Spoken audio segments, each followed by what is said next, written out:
বুঝতে পারছেন? এই যে ছাতার ছবিটা দেখতেছেন, এতে পর্যাপ্ত পরিমাণ রাসায়নিক সার দিছি, তারপরেও এখনো ফসলই ফলে না। এর কি যেন একটা হয়েছে নির্বাচন। শোনেন শোনেন ভাই, আমি বলি, হ্যাঁ। এই যে আপনি প্রত্যেক বছর হ্যাঁ। বেশি বেশি পরিমাণে রাসায়নিক সার আপনার জমিতে ব্যবহার করতেছেন, হ্যাঁ। এতে করে আপনার জমির উর্বরতা কমে যাচ্ছে।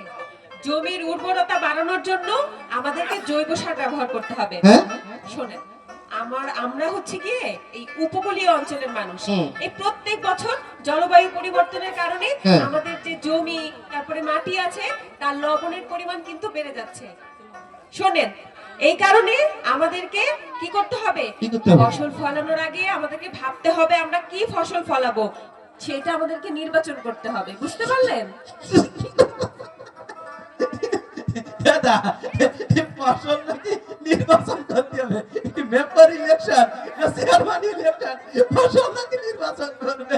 আরে বাপটা তোর আমল থেকে ফসল ফলাই আসতেছি, এত কথা বাবার সময় আছে আপা? শোনেন ভাই, শোনেন, আমাদের এলাকার মাটি জমি সব তো লবণাক্ত। এখানে শুধুমাত্র ওই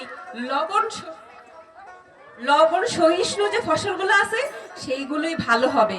বুঝতে পারছেন? কি কর লবণ সহিষ্ণু আবার ধান জাত এইসবটা ফসল আছে নাকি? আচ্ছা শোনো, আমি কই, কি? এই যে গরমের সময় তরমুজ, হ্যাঁ। তারপরে হলো কি এই যে বর্ষার সময় যে বিড়ি 37 ধান আছে না, হ্যাঁ। এটা লাগাতে হবে, এটা হ্যাঁ। কিন্তু লবণ সহিষ্ণু। ও। তারপরে সূর্যমুখী, করলা, হ্যাঁ। বেগুন, হ্যাঁ। সরিষা, তারপরে মুগ ডাল, হ্যাঁ।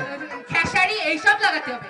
আর আমরা যেহেতু উপকূলে বাস করি, হ্যাঁ। সেহেতু আমাকে একটু উঁচু জমিতে ফসল ফলাতে হবে, তাহলে ও। ফসল খুবই ভালো হবে চাচা। হ্যাঁ। এমা, এই তুই তো খুব সুন্দর করে কথা বলা শিখছিস। তা এই তুই এত সুন্দর করে কথা বলা কোথা থেকে শিখছিস রে মা?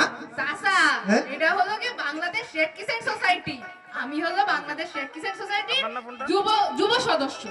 এই আপাই আমারে নিয়ে গেছিল। ও, তাহলে তো খুব ভালো আপা। হ্যাঁ, শোনেন, হ্যাঁ, বল। আপনাকেও দাওয়াত দিতে এসেছি। এই যে আগামীকালকে আমাদের দেলুটি ইউনিয়ন পরিষদে একটা উঠান বৈঠক আছে, সেইখানে ওই গান হবে, নাটক হবে, আপনি কিন্তু অবশ্যই আসবেন। ঠিক আছে আপা, অবশ্যই যাব। আচ্ছা। আমি বাড়ি থেকে যাচ্ছি, আপনারা চলেন তাহলে। শোনেন, হ্যাঁ? আপনার মেয়েটারই ডাকতে আসছিলাম আমরা। ও,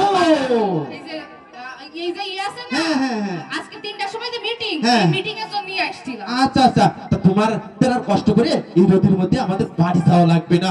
আমি গিয়ে খবর দিয়ে ওরে সুন্দর করে বুঝায় পাঠাই দিবানি। আচ্ছা। ও যদি ভালো কিছু শিখতে পারে তাহলে ওর থেকে তো আমরাও ভালো কিছু শিখতে পারবো, আচ্ছা। আমার পরিবারের উন্নয়ন করতে আপনিও পারবো। কিন্তু আসবেন আগামীকালকে। অবশ্যই আসবো আপা, অবশ্যই আসবো। তো চলেন আমরা একসাথে যাই, একসাথে যাই।